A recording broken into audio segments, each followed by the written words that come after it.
President Hagel is poised to play host to a number of his counterparts from the region and beyond this month, while also making a trip of his own overseas.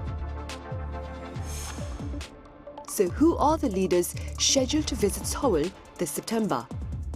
What are the economic implications of the upcoming summits? And what are the prospects of regional security amid leadership changes in Japan and in the US? Welcome to Tuesday's edition of Issues and Insiders for September 3rd here in South Korea. I'm Min Sunhee. The Yoon administration is looking ahead at a flurry of diplomatic engagements this month, including visits by top delegations from New Zealand, Japan and Slovakia, as well as an overseas trip to the Czech Republic. For more on the agenda ahead, I have Doctor Ban Kil Joo at Korea University live on the line. Dr. Ban, it's been a while. Welcome back. Good afternoon. Pleased to join you. Right. I also have Doctor Stephen Noerper, the head of Asia Dialogue over in Hawaii. Dr.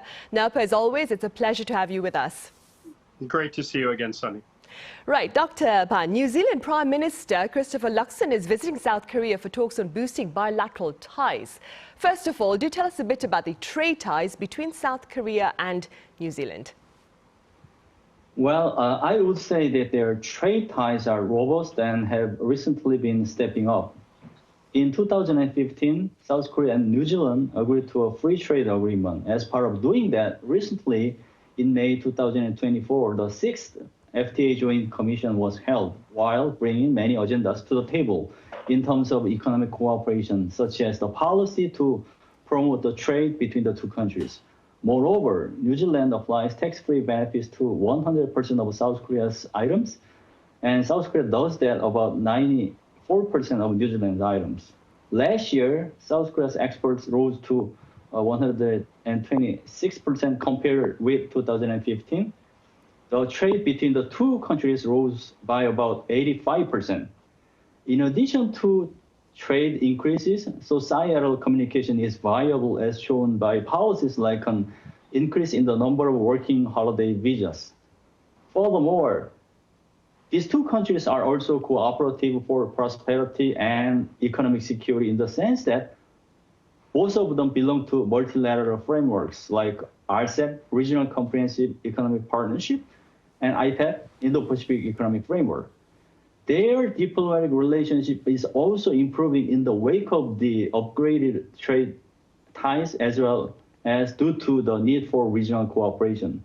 This synergy is particularly true in a situation where the economy cannot be separated from security under the new corridor mechanism. South Korea has rarely engaged in upgrading its bilateral relationship with New Zealand diplomatically or strategically, although they established a diplomatic relationship in 1962. However, it is changing these days. As the era of Indo-Pacific comes, South Korea launched its own Indo-Pacific strategy in 2022. What happens is that New Zealand is one of the important Indo-Pacific countries, and furthermore, is a valuable partner of South Korea as a like-minded country. In this regard, the New Zealand Prime Minister's visit to South Korea is expected to upgrade the bilateral relationship to meet these needs. Best of all, IP4, Indo-Pacific 4, which is composed of South Korea, Japan, Australia, and New Zealand, serve as a driver to make these two countries more cohesive in a situation where it is gathering pace in the world, particularly in NATO. So in a nutshell, South Korea is getting more cooperative with New Zealand, both bilaterally and multilaterally, not only as an economic partner, but also as a diplomatic partner. Right. Expanding on what Dr. Ban has just said, Dr. Noerper, scholars do say that South Korea and New Zealand share similarities as middle powers with much potential to play a significant role in promoting regional peace and stability. Do you agree, Dr. Noerper? Oh, completely. They're both very dynamic places, and certainly South Korea and New Zealand play important middle power roles. They have an opportunity to really be working together. Again, alongside countries like Australia, the Philippines, Japan, the United States, India, certainly representing those that are democratic, those that are working for a protection of the liberal world order, to protect free trade and commerce, And there's a lot in common. They're both very entrepreneurial, and they both at times have exhibited certain independence in their foreign policies. Both are partners with the United States, certainly, but New Zealand has had at different times in its history an independent foreign policy, but it's been an exciting one. Also, both Korea and New Zealand share real concerns about China, certainly on many different issues, economic as well as political. And New Zealand has just today come out with an assessment of concern about espionage, especially on the electronic front. And so those types of things will certainly be in order as they both evaluate China and its relationship in the region. But good partners, and this is an important type of meeting with a lot of dynamism behind it. Right, and staying with such meetings, Dr. Ban, President Yoon Suk-yeol and Japanese Prime Minister Fumio Kishida, they're also scheduled to sit down here in Seoul this month before Prime Minister Kishida leaves office. What do you believe are the implications of this final interaction between these two leaders? To be honest with you, first of all, I would say that the summit between President Yoon and Prime Minister Kishida this month is expected to serve as a stepping stone to help institutionalize the shuttle diplomacy, which resumed by the two leaders' top-down approach. In line with that, this summit is designed to minimize the risks from a change in domestic politics so that these two governments can continue the shuttle diplomacy in the post-Kishida era. Second, this summit is likely to show the world, as well as the people of the two countries, how important the bilateral relationship is for regional and international stability. The fact that Prime Minister Kishida chose to visit South Korea before leaving his office could help show how the bilateral relationship matters amid the changing international environment. Third, this summit matters for the sustainability of trilateral architecture between South Korea, the United States, and Japan, which was launched about a year ago. To be more precise, this bilateral summit could help the United States feel more assured about this trilateral architecture, which is not possible without a stable bilateral relationship between South Korea and Japan. In fact, this trilateral cooperation framework is mentioned quite often by the Biden administration as one of its remarkable diplomatic achievements. In this vein, this final summit, which Kishida attends, could serve as a promoter for the trilateral architecture to continue even in the post-Biden era, as well as in the post-Kishida era.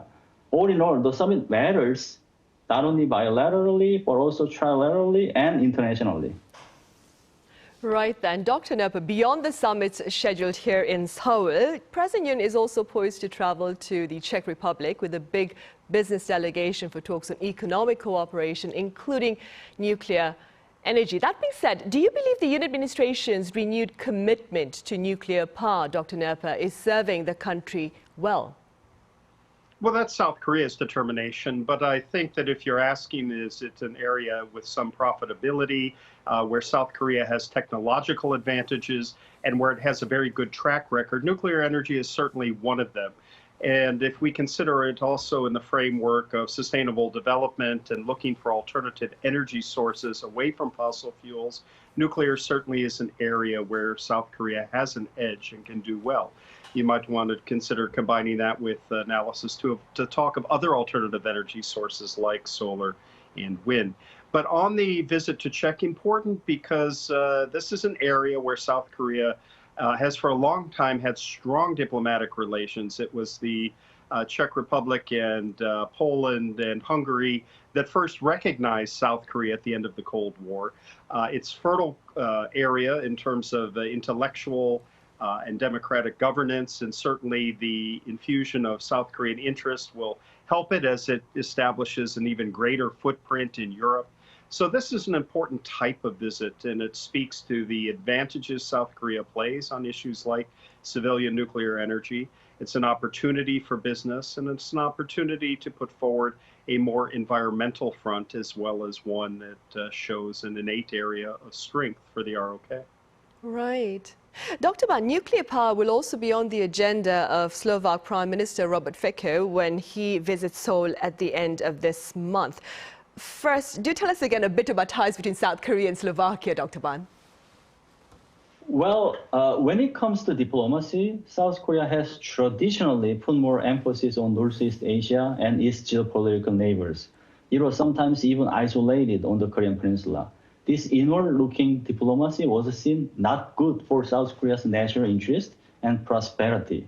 As a result, the current RK administration has kicked off efforts to expand its diplomatic horizon toward global arenas, including the Indo-Pacific. In this line of efforts, South Korea has recently paid attention to improving its relationship with European countries. However, South Korea's engagement with Slovakia remained low despite its enhanced interest in European countries. South Korea established a diplomatic relationship with Slovakia in 1993, which means this relationship was already maintained for more than 30 years. However, national leaders' level of engagement is relatively low. In 2018, the former Slovak president visited South Korea to attend the Pyeongchang Winter Olympic Games. Meanwhile, the ROK president has not visited Slovakia yet. As the current ROK administration expands its diplomatic horizon to Europe and its international prestige is stepped up, a high-ranking level of diplomatic engagement is gathering pace. For example, in May 2024, the Slovak foreign minister visited Seoul and had a bilateral meeting with ROK foreign minister. The Slovak foreign minister's visit was the first time in 11 years since 2013. As the bilateral relationship is improving, South Korean companies have paid more attention to the Slovak market as one of the areas for investments. As of right now, around 140 South Korean companies are operating there. Moreover, Slovakia is seen as a country with a high potential to cooperate with South Korea in various areas, including nuclear power plants, as you noted earlier, the defense industry, and new technology. Right, Dr. Noerper, let's now touch upon Seoul's relationship with Washington. Exactly 1 week from today, on September 10th, if I'm not mistaken, ABC News will be airing live the much anticipated presidential debate between Vice President Kamala Harris and former President Donald Trump. In your opinion, Dr. Noerper, which future administration is likely to secure perhaps more progress in easing geopolitical tensions? Well, clearly the Harris campaign has breathed a new life into this discussion, and there's a great deal of excitement around it. Both Biden and Harris have been very committed on issues like the commitment to the allies. And so one would think that certainly a President Harris would play well and better with others and be more internationally inclined. She certainly has a more firm embrace of globalism as opposed to Trump's brand of nationalism and America first. That said, the Trump advisors have been quick to try to assure South Korea that it won't renegotiate burden sharing, for example. But I think it's fair to say that Harris is one that leans forward on international commitments. It will be interesting to see what her advisors, should she win, would look like. It may not be a continuation of the Clinton, Obama, Biden advisors. They have reached a certain age. There may be a transition generationally. If she has a new Asia team in, who are they? How are they inclined? But clearly the commitment will be to international accords. Like Paris, it will be to supporting allies and probably asking more of allies in terms of concerns about places like China, Russia, and North Korea. And in particular, given the challenges of what we're seeing now in Gaza and Ukraine, a very complicated international landscape, it does seem that the Democrats are speaking more about that in terms of international responsibility and American leadership. And certainly there's been concern internationally about Trump-proofing alliances, but we'll have to wait and see. It'll be an exciting debate, and clearly the run-up to the November 5th elections will be a very important time for the United States, and by extension for friends like South Korea and others. Right. And Dr. Ban, with regard to tensions here on the Korean Peninsula, which administration do you suppose would see more progress in easing tensions here? Unfortunately, I doubt doubted basically either the administration actually. I would say the easing tensions is least likely in the next U.S. Administration, regardless which party win actually. Why is that? First, North Korea has decided not to be denuclearized, which serves as a hindrance to kicking off a negotiation to ease tensions. Second, amid the rising new corridor mechanism, issues on the Korean Peninsula are linked with international affairs. The United States sees Russia as a near-peer competitor, as well as a hostile invader that went to war with Ukraine. Meanwhile, North Korea established a new alliance with Russia and provided with weapons, including shells and rockets. Since North Korea belongs to a non-like-minded country in the world, as shown by this case, tensions are not likely to be gone all of a sudden just because the administration is changed. Third, the United States' interest in the issue of North Korea is most likely to remain low in a situation where hot wars as well as cold warfare are being carried out in the world, which means the United States has so much work to do other than dealing with North Korea. As a consequence, the Harris administration is likely to adopt strategic patience 3.0, where the United States is reluctant to directly tackle North Korean issues. Meanwhile, the Trump administration could attempt to make a higher-ranking meeting or even a summit, but these meetings are not likely to ease tensions in the long-term perspective because these meetings would be based on bargaining or transaction mentality. So if these meetings end in failure without any achievement, animosity is growing rather than easing tensions. As a matter of fact, we need to understand that tensions are growing in the world simply beyond the Korean Peninsula. In this sense, mitigating the new corridor mechanism in the world matters to ease tensions on the Korean Peninsula as well. Right, Dr. Noerper then, based on what Dr. Ban has just said, there are pundits now, like Dr. Ban, who believe that neither administration, whether it's Harris or Trump, will lead to any tangible progress in tensions here on the Korean Peninsula. So pundits now are saying that instead of seeking efforts to engage North Korea by calling for complete denuclearization, we should seek to discourage it from further development and deployment by accepting it as a nuclear state, but reassuring it that there is no intent to attack it. This belief, of course, is based on the reality the demand for complete surrender of nuclear weapons has led to little success and only allowed North Korea ample time to advance its nuclear ambitions. What are your thoughts, Dr. Noerper? Well, I don't think anyone is abandoning the priority of denuclearization. It's simply the fact that the reality is that issues like disarmament, partial denuclearization, more step-by-step progressive approaches are the ones that will probably serve best. Ways to rein in and actually to try to ultimately convince North Korea that it doesn't increase its security through missiles and nuclear weapons, but actually through the abandonment of those should be the priority. And so it really behooves the international community to revisit and address that in constructive ways, whether that does involve interim measures and discussions of things like disarmament. That just may be the pragmatic way forward. What should be at the top of our agenda is trying to find ways to de-escalate risk. And we have lots of potential flashpoints around the Korean Peninsula, the Northern Limit Line, certainly sometimes the back and forth in rhetoric. And we need to find ways to dial down the tensions and to try to ultimately get North Korea back to a negotiating table. And that would take the good offices of the United Nations, certainly the trilateral in terms of the United States, South Korea, and Japan, all of the partners in the region and others to work. And for that matter, there may be constructive roles ultimately that China and Russia could play, despite our very worried concern, justifiably, about Russia and North Korea's uptick in relations of late.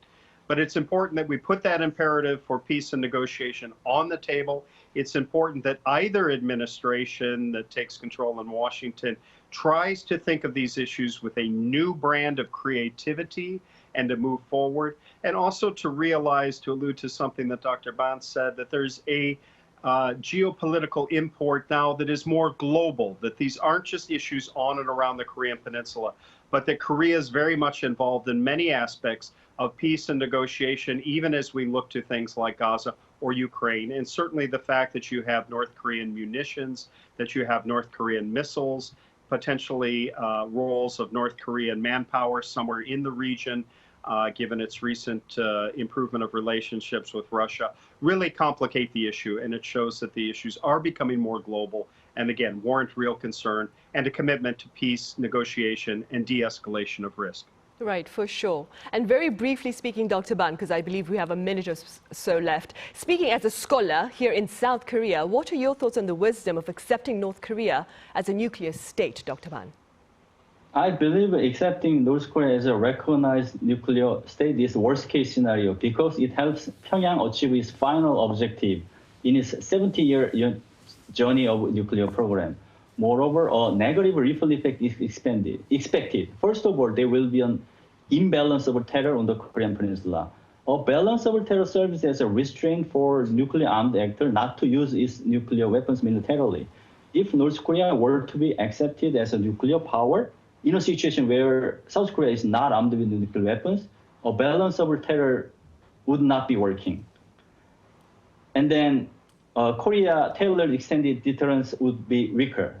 7 out of 10 South Koreans already agree with South Korea's own possession of nuclear weapons. If a balance of terror does not function well, more South Koreans ask for their nuclear weapons to their government. Second, it is bad for the ROC-US alliance as well. The reason why South Korea heavily depends on extended deterrence provided by the United States rather than its own nuclear armament is that both of them are strongly willing to share a key objective that North Korea should be denuclearized. If North Korea is accepted as a nuclear power, these two allies are most likely to be less cohesive in the sense that their shared goal is gone in terms of a policy on North Korea's nuclear threats. So all in all, a recognition of North Korea as a nuclear state is bad for security on the Korean Peninsula, as well as the maintenance of the ROC-US alliance. Right, Dr. Ban, thank you so much for your insights. It's also what Seoul's Unification Minister Kim Yong-ho talked about, not supporting the idea of a nuclear North Korea, as that could lead to a domino effect here for a nuclear arms race among those in Northeast Asia. All right, also Dr. Noerper in Hawaii, as always, thank you very much for your time and your thoughts. Aloha, thank you. Right, well, on that note, we end this edition of Issues and Insiders. Thank you for watching. See you same time tomorrow.